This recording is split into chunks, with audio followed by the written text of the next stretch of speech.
Dear friends, today we will discuss on the common errors based on model auxiliaries. आज हम उन common errors की बात करेंगे जो मॉडल ऑक्सिलरीज पे आधारित होते हैं। Can, could, may, might, should, must, ought to, need, dare, etc. तो इनके एरर्स को समझने के लिए पहले हम शॉर्ट में इनके जनरल यूज को समझेंगे, उसके बाद इनकी हम कॉमन एरर्स की बात करेंगे। वीडियो को अंत तक देखिए। जितनी भी कॉमन एरर्स किसी भी एग्जाम में मॉडल से आती हैं, आज हम उन सबको एक्सप्लेन करेंगे। यदि आपने अभी तक चैनल को सब्सक्राइब नहीं किया है तो सब्सक्राइब करें ताकि नए वीडियोस आप तक पहुंचते रहें। तो सबसे पहला पॉइंट है कैन। तो कैन का जनरली यूज हम करते हैं, इसके हिंदी की बातों में मोस्टली सकता है, सकती है, सकते हैं आदि शब्द आते हैं, और ये यूज होता है मेंटल फिजिकल कैपेसिटी बताने के लिए और परमिशन देने के लिए, आज्ञा बताने के लिए। जैसे मोहित 10 किलोमीटर दौड़ सकता है, शारीरिक शक्ति बताने के लिए हम इसका यूज करते हैं। मोहित can run 10 kilometres.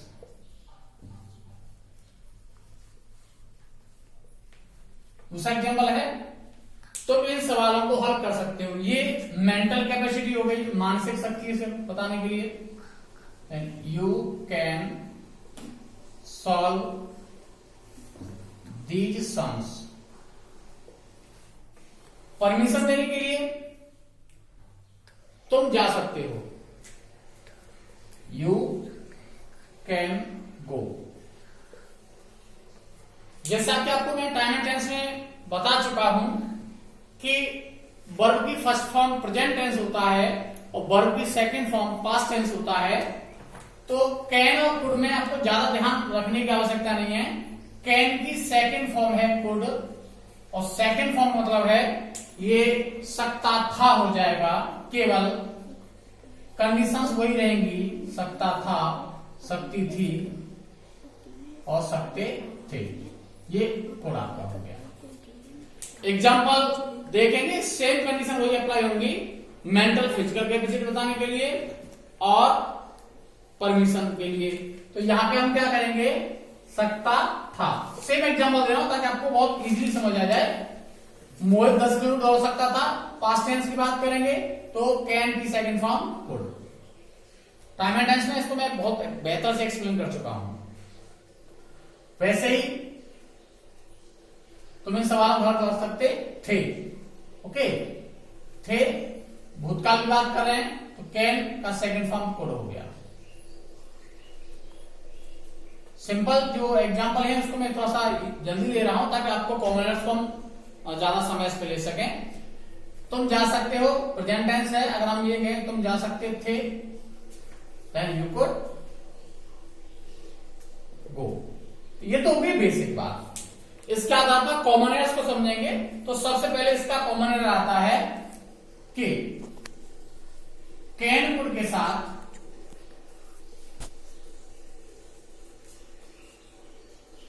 Able to या अनेबल टू का प्रयोग नहीं करते हैं। एबल टू अनेबल टू का प्रयोग नहीं करते हैं। क्यों नहीं करते हैं? क्योंकि कैन और कुड एबल अनेबल का ही इक्वल मीनिंग रखता है।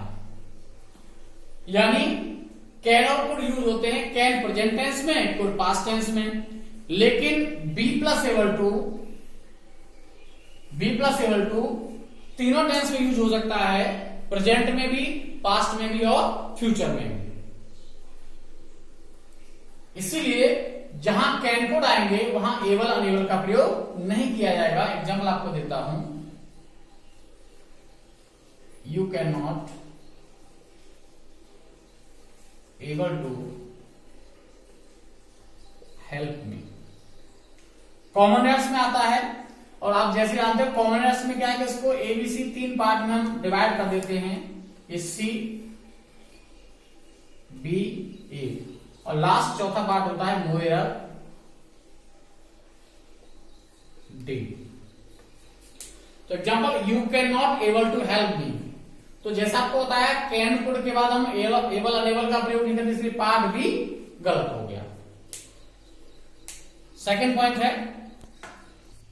पॉइंट है कि कैन कुड के बाद यदि दैट क्लॉज आया हो तो जो वर्ब यूज हम करते हैं वो गैस यूज करते हैं, इनके साथ सी का प्रयोग नहीं करते, थिंक का प्रयोग नहीं करते और नो का प्रयोग नहीं करते। यानी कैन कुड के बाद ये तीन क्रियाओं की जगह पर गैस आएगा अगर आगे दैट क्लॉज है तो। एग्जांपल समझेंगे, जैसे जनरली आप कह सकते हो आई कैन सी अ वर्ड, ये करेक्ट है। कैन के साथ सी आ सकता है, कब आ सकता है? जब आगे दैट क्लॉज न हो। लेकिन अगर दैट क्लॉज होता है, जैसे एग्जांपल देखेंगे, I can see that you are rich. अब ये दैट से दूसरा क्लॉज जुड़ गया, दूसरा वाक्य जुड़ गया, तब कैन कुड के साथ हम ये तीन क्रिया यूज नहीं कर सकते।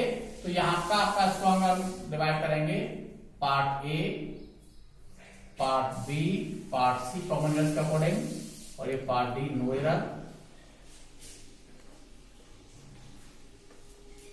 तो ये पार्ट ए गलत हो गया। क्यों हो गया? कैन कुड के साथ सी, थिंक, नो क्रिया का यूज नहीं करते यदि कैन कुड के बाद आगे दैट क्लॉज आया हो। थर्ड पॉइंट है सो दैट, इतना के अर्थ में यूज होता है। जब हम रिमूव टू करते हैं तो वहां यूज होता है। तो उसके बाद आगे जो क्लॉज होता है उसमें मोस्टली कैन कुड का यूज करते हैं। जैसे he is so proud that he accept his girl,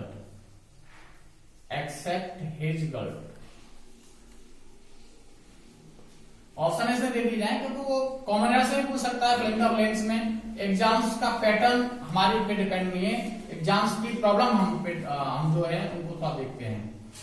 यहां है कैन, मे, शुड, कुड।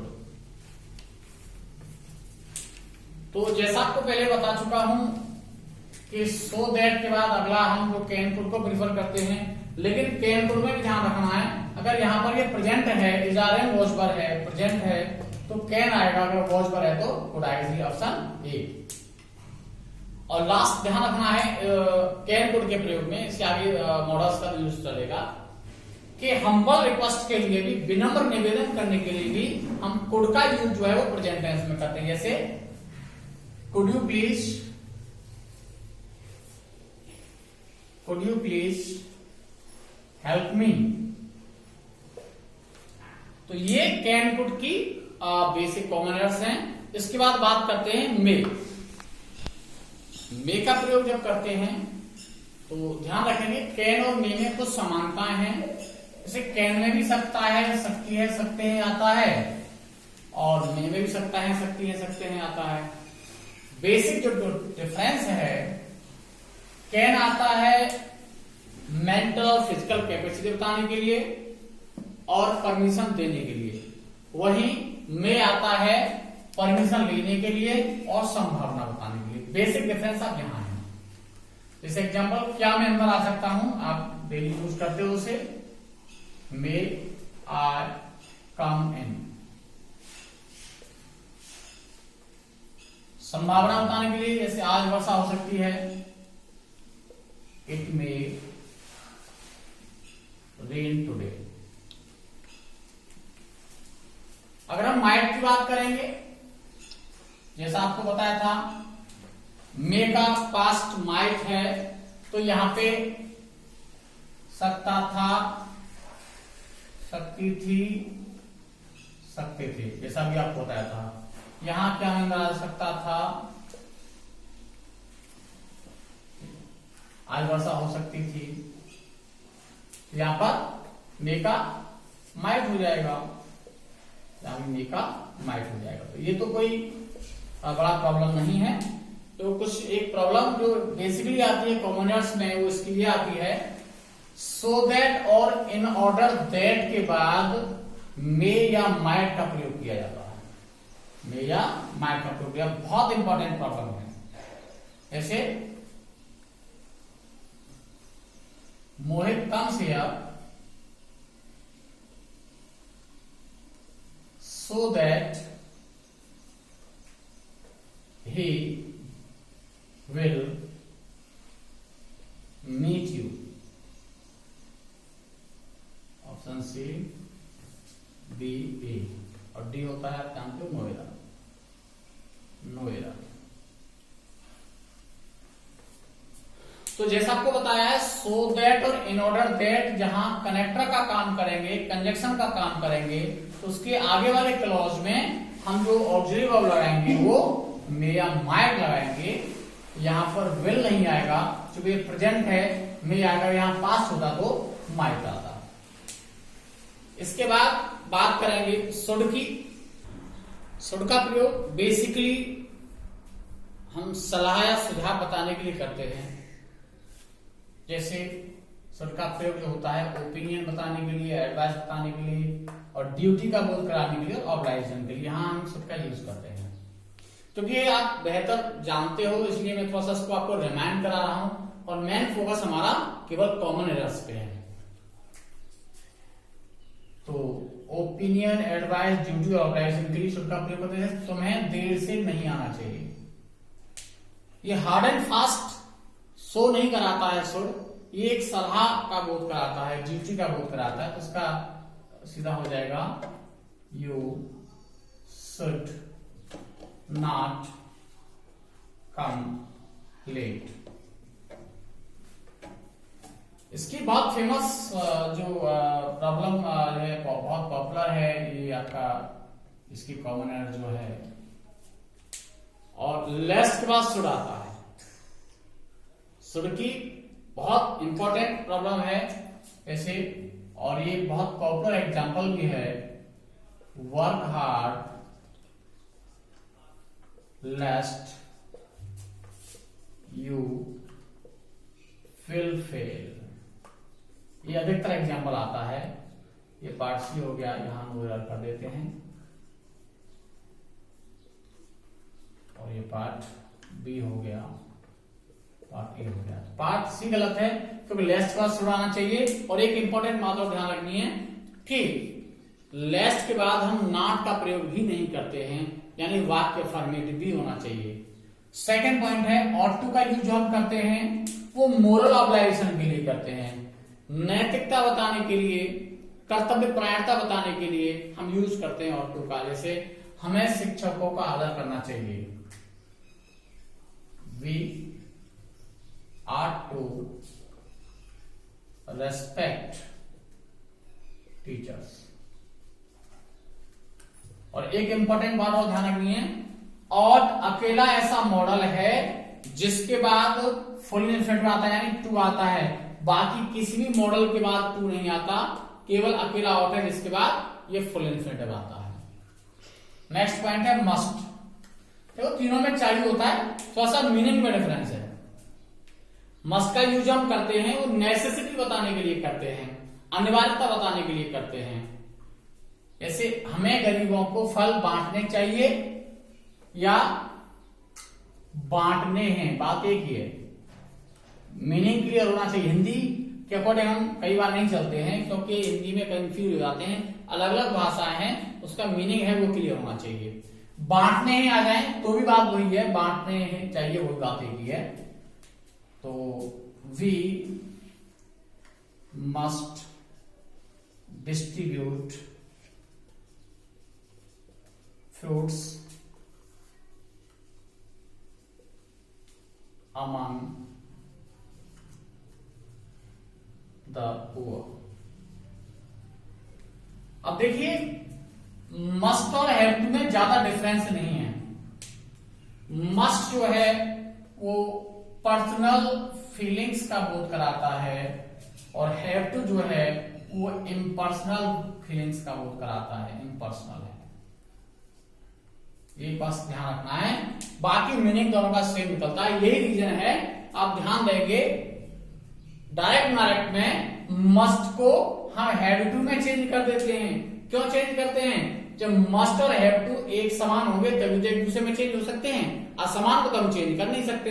यही रीजन है कि मस्ट को हैव टू में चेंज किया जा सकता है। बेसिक डिफरेंस जो है, यानी जो हैव टू है वो हम पे गवर्नमेंट या अदर कोई भी इंस्टीट्यूशंस का आप कह सकते हो नेसेसिटी का दबाव आप कह सकते हो, उसकी अनिवार्यता बताएगा। और मस्ट जो है वो केवल अपनी स्वयं की अनिवार्यता बताएगा। जैसे उसे गरीबों को फल बांटने हैं, बांटने चाहिए, यानी ये अगर सरकार का आदेश है, किसी इंस्टीट्यूशन का वो एम्प्लॉय है, वहां उसका आदेश है जो उसे मानना ही पड़ेगा। और यहां स्वयं अपनी अंतरात्मा का आदेश है, ये डिफरेंस देखेंगे। तो he has to distribute fruits among the poor।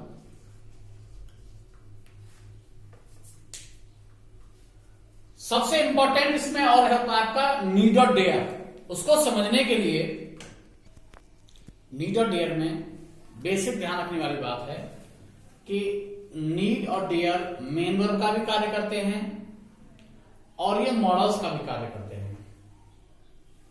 Basically need का यूज होता है आवश्यकता बताने के लिए और डेयर का यूज होता है साहस बताने के लिए। तो बिल्कुल हम पहले बिल्कुल नॉर्मल से स्टार्ट करेंगे, बेसिक से स्टार्ट करेंगे। जैसे एग्जाम्पल है, तुम्हें कहीं जाने की आवश्यकता नहीं है। हिंदी के वाक्य है, उनको कैसे ट्रांसलेट करेंगे वो भी आपको समझा रहा हूं और इसके साथ साथ आपको कॉमन वर्ड्स भी समझा रहा हूं। Then you need not go anywhere. Dare का यूज होता है साहस बताने के लिए, उसकी यहां आने की हिम्मत नहीं है। He dare not come here। अब इसमें जो कॉमन एरर आते हैं वो क्या क्या आते हैं तो समझेंगे। नीड और डेयर में कंफ्यूजन ये रहता है कि मेन वर्ब का काम कहां कर रहे हैं और ये मॉडल्स का काम कहां कर रहे हैं। यानी एक सेंटेंस में हम कई बार कंफ्यूज हो जाते हैं, उसको समझने के लिए बहुत बेहतर तरीके से आपको मैं बता रहा हूं। नीड और डेयर जब मॉडल्स के रूप में काम करेंगे तो वाक्य नेगेटिव या इंटरवेटिव होगा, अफर्मेटिव नहीं होगा, पहला पॉइंट। दूसरा, और इनके बाद वेयर इन्फिनेटिव आएगा, यानी टू नहीं आएगा। दो पॉइंट इंपॉर्टेंट है जब ये मॉडल्स का काम करेंगे, वाक्य नेगेटिव या इंटरवेटिव होगा और टू नहीं आएगा। लेकिन जब नीड और डेयर मेन वर्ब का काम करेंगे तो इनके बाद फुल इन्फिनेटिव होगा और ऐसी कोई कंडीशन नहीं है कि वाक्य नेगेटिव भी हो सकता है, इंटरवेटिव भी हो सकता है और अफर्मेटिव भी हो सकता है। कोई भी कंडीशन है, ध्यान ये रखना है। जैसे एग्जाम्पल आपको दिए हैं, see dare not dot dot the truth. अब ये फिल्म द ब्लैंक्स में बहुत आता है। अब हमें ये देखना है कि यहां कौन सा ऑप्शन भरा जाएगा। पहला है स्पीक, दूसरा है टू स्पीक, तीसरा स्पीकिंग, चौथा है नन ऑफ दीज। अब ये देखना है यहाँ डियर किसका काम कर रहा है, मेन वर्ब का या ऑक्सिलरी वर्ब का। एक पॉइंट और ध्यान रखना है कि नॉट जो है वह सदैव सहायक क्रिया के बाद आता है और मुख्य क्रिया से पहले आता है। तो यहाँ डियर नॉट, यानी डियर जो नेगेटिव सेंटेंस यूज हो रहा है और इसके बाद नॉट भी आ रहा है, इसका मतलब यहाँ पर डियर ऑक्सिलरी वर्ब का काम कर रहा है, इसलिए यहां इसके बाद आना चाहिए वेयर इन्फिनेटिव यानी स्पीक। दूसरा एग्जांपल है, they need dot dot the truth. यहां सेंटेंस अफर्मेटिव है और अफर्मेटिव नीड और डियर अफर्मेटिव में ऑक्सिलरी वर्ब का काम नहीं करते हैं, इसलिए किसका काम कर रहा है, यहां ये मेन वर्ब का काम कर रहा है, इसलिए यहां पर आपका टू स्पीक आएगा। उम्मीद करता हूं पूरा मॉडल्स आपके समझ आ गया होगा। आप अब तक आपने अगर चैनल को सब्सक्राइब नहीं किया है तो सब्सक्राइब करें ताकि नए वीडियोस मैं आप तक पहुंचाता रहूं। Till then, good bye.